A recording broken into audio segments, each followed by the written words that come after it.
Dear Patriots, before the news starts, please subscribe to our patriotic channel by clicking the subscribe button.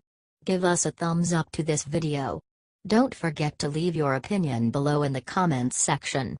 Share the news on Facebook and Twitter so you friends see it. Thank you. And Coulter eviscerates Washington Post for saying they are relieved Vegas shooter was white. The mainstream media has been celebrating that the Vegas shooter is a white guy and not a Muslim. Whenever it is a Muslim, they preach to not judge all Muslims based on the actions of a few. But when it is a white guy, they can attack white people as a race. The Washington Post wrote an article called "I was devastated about Las Vegas, but quietly relieved that the shooter was white. I doubt many people of color were celebrating and high-fiving each other because we didn't look like the bad guy. But I know that if the shooter has been black, the national conversation would somehow strawman its way into being about Black Lives Matter and black criminality. God help us if it had happened at a rap concert," they wrote. And Coulter slapped some sense into the media with an epic rant. The media's idea of hard-hitting investigative reporting is to taunt gun owners and white men. Making snarky political remarks is job number one of reporters. Apparently, it's also the new job description for late-night comics. As long as we're looking for jobs that Americans just won't do, maybe we could find some immigrants to tell jokes and report news, wrote Coulter. We're getting a lot of smirky, celebratory headlines, like these: America's white man problem, how America has silently accepted the rage of white men, the white privilege of the lone wolf shooter. While it's great that liberals have finally found a mass murder that they don't think can be defeated with a #JSweetCharlie hashtag, they're either lying or they don't know what they're talking about, wrote Coulter.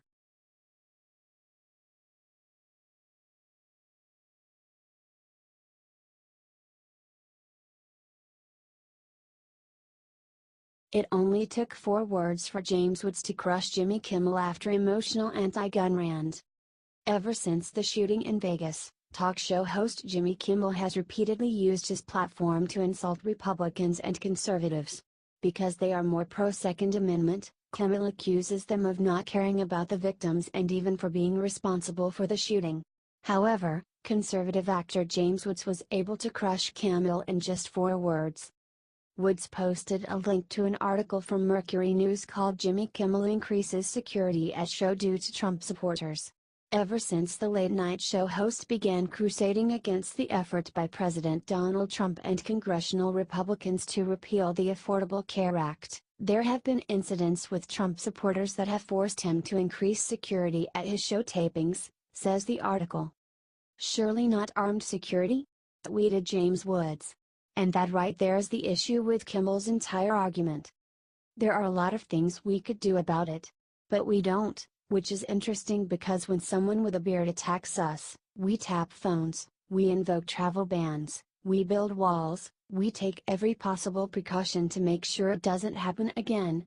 But when an American buys a gun and kills other Americans, then there's nothing we can do about that, said Jimmy Kimmel on his show. They should be praying for God to forgive them for letting the gun lobby run this country, said Kimmel about Republicans.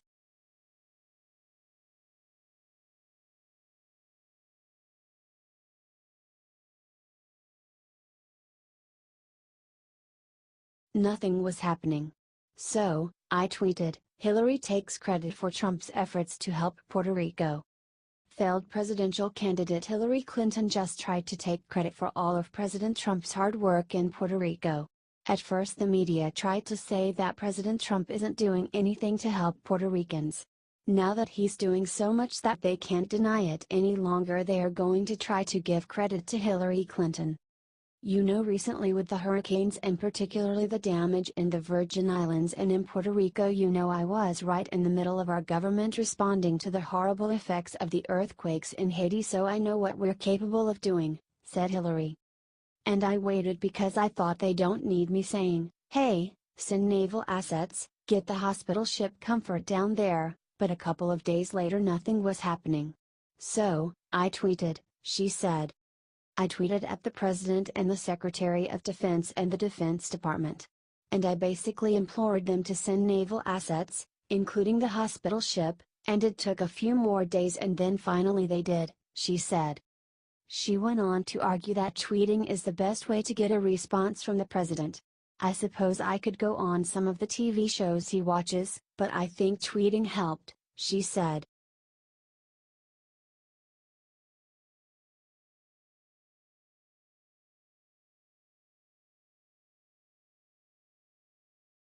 Chris Matthews just said gun owners are just like the North Vietnamese, it's disgusting.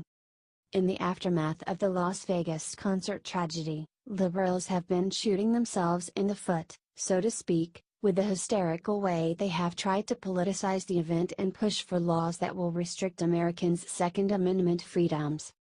MSNBC host Chris Wallace most certainly did not do Democrats any favors when he made a ridiculous parallel and claimed that advocates for gun rights are just like the North Vietnamese in the Vietnam War. Said Matthews in a ramble to USA Today's senior political correspondent Heidi Perzabilla and The Washington Post's Eugene Robinson, "You know, we couldn't win in Vietnam because we were going to stay, they were going to stay there, and we're going to come home."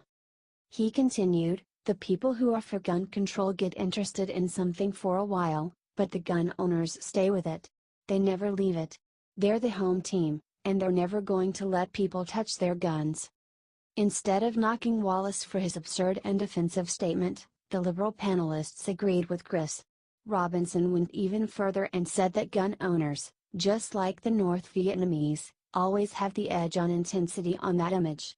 He added, "Becoming emotional, and that has been the case for years and years and years, and is certainly the case now. And looking at the national level, the federal level, this Congress and this president, I wish I could work myself up into thinking that something would happen, but I can't. I can't." Do you think liberals like Matthews are hurting their own cause by making ridiculous comments like this?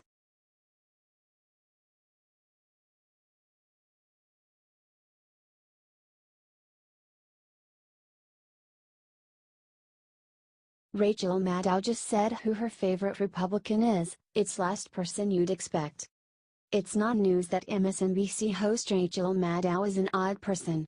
She graduated from Stanford University and then was selected to be among only 32 American students to be a Rhodes Scholar and go to England's Oxford University. Instead of using her brainpower to make real change in the world, Maddow decided to become a tacky host on the most liberal-biased cable news station. Lesbian Maddow is a hardcore Democrat and wastes no shortage of breath railing in the most partisan, thoughtless fashion against conservatives. However, she recently made the surprising choice of naming for Variety magazine who her favorite Republican is. Scribbled Maddow in her article as part of the magazine's New Power of New York list, "The country is still bewildered today by the transformation of the swaggering but stalwart conservative GOP of the Bush-Cheney era in less than a decade into the braying, cursing, handsy, brazenly corrupt know-nothingism we're living through now." She then singled out fellow MSNBC host Nicole Wallace as her favorite Republican, saying that she is one of the few Republicans who operated at the highest level of Republican presidential politics who saw the transformation coming. Maddow, who has no military background and has no business talking about patriotism, then said, "Nicole is a deep red Republican, and a loyal conservative, but she's a patriot first, second and third." What do you think about Maddow's choice?